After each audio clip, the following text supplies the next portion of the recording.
മുഖ്യമന്ത്രിയും മൈക്കും എന്ന് പറഞ്ഞാൽ തന്നെ ആളുകൾക്കൊക്കെ ഇപ്പോൾ ചെറിയ ആശങ്കയുണ്ട്. അതെ ഉണ്ട്. തെരഞ്ഞെടുപ്പിന് മുമ്പേ തുടങ്ങിയതാണ് പിണറായിയും മൈക്കും തമ്മിലുള്ള ആ പിണക്കം. എന്നാൽ മുൻ പ്രതിപക്ഷ നേതാവ് രമേശ് ചെന്നിത്തല ഇതിനുള്ള കാരണം കണ്ടുപിടിച്ചു കഴിഞ്ഞു.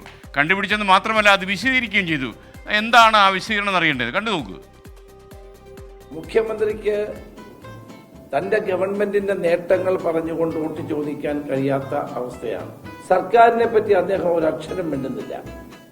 സർക്കാരിന്റെ നേട്ടങ്ങളെ പറ്റി മിണ്ടുന്നില്ല.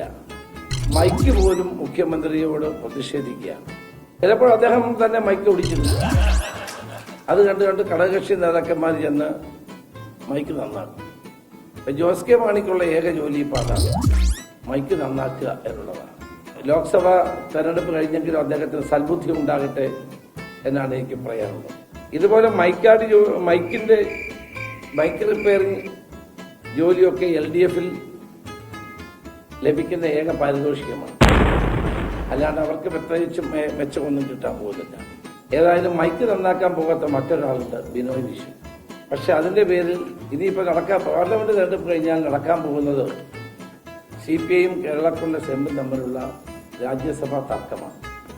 പിണറായിയെ മൈക്കിന് നന്നാക്കി കൊടുക്കാത്ത ബിനോയിക്കാണോ, മൈക്ക് നന്നാക്കി കൊടുത്ത ജോസ് കെ മാണിക്കാണോ സീറ്റ് കിട്ടുന്നത് എന്നുള്ളതാണ് കേരളം അറിയാൻ കാത്തിരിക്കുന്ന ഒരു കാര്യം.